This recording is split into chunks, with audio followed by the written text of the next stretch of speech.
Good morning. Today is Sunday, August 16, 11 degrees.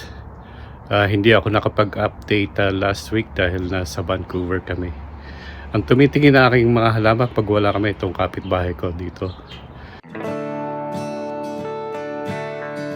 1 week na akong hindi nagdilig kasi maulan at malamig.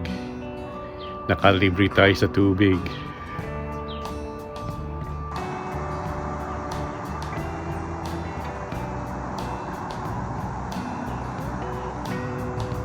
Isali ko raw, sabi ni Commander, itong kanyang garden sa balcony.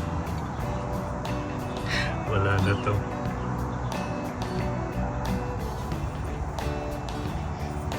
Yan, mga tinutukan ko yan. Nagtatago siya dyan ng pagkain.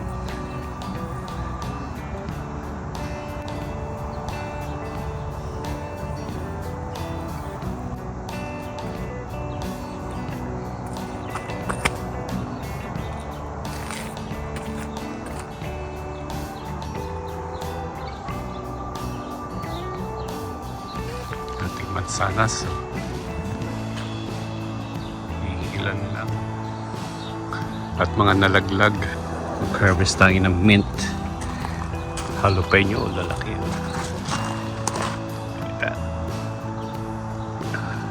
Lalo na to.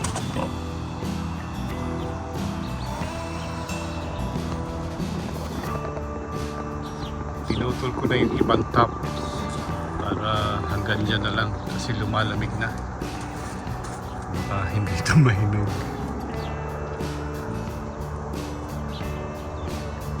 Itong dalawa maliit kasi natatabunan nitong apple tree.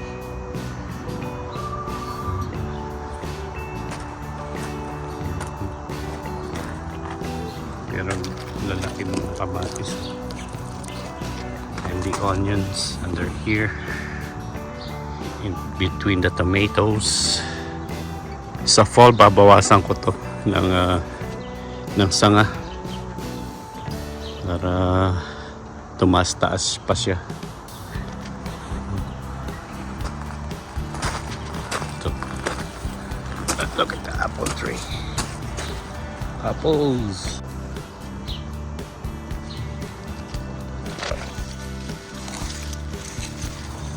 Naka-harvest din tayo ng rhubarb.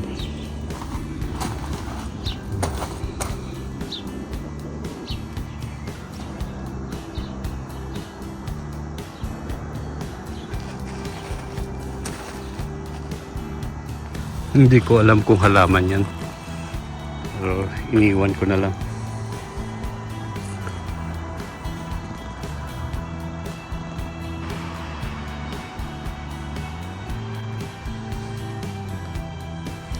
Green na green at maulan kasi.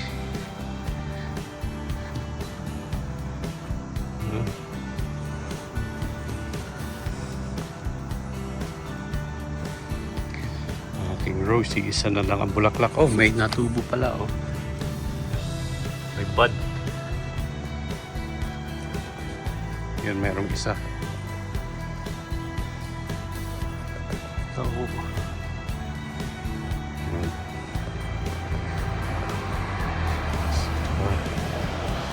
pa isa-isa.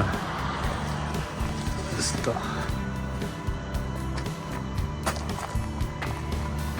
Nag-iiba ang kulay. Kasi paiba-iba ang weather. Malamig, mainit, maulan. Yan. Ang lusog ng mint. Yeah, lalagay ko ito sa drink. Oh. Ang ganda.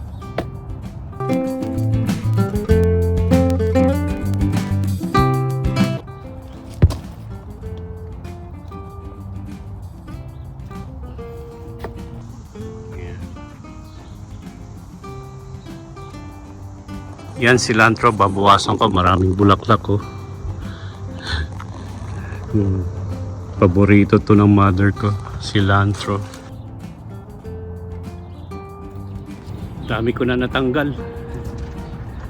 Yan ang mga natanggal ko. Kalbo na siya. Mag-harvest tayo ng rhubarb din. Ang lalaki oh.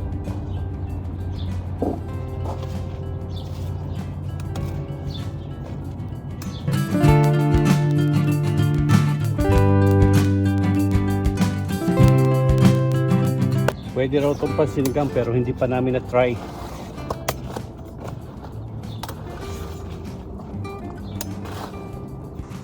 Ni-harvest ko na lahat. Bigyan natin yung ating kapitbahay kung gusto niya. Ito mga dahon, garbage. Kinuha ng kapitbahay ko yung almost kalahati. Katulad ng ginagawa ni Commander, ginagawa niya syrup for pancakes and stuff. Nag-iiba ng kulay nitong isa oh. Pero maliit pa.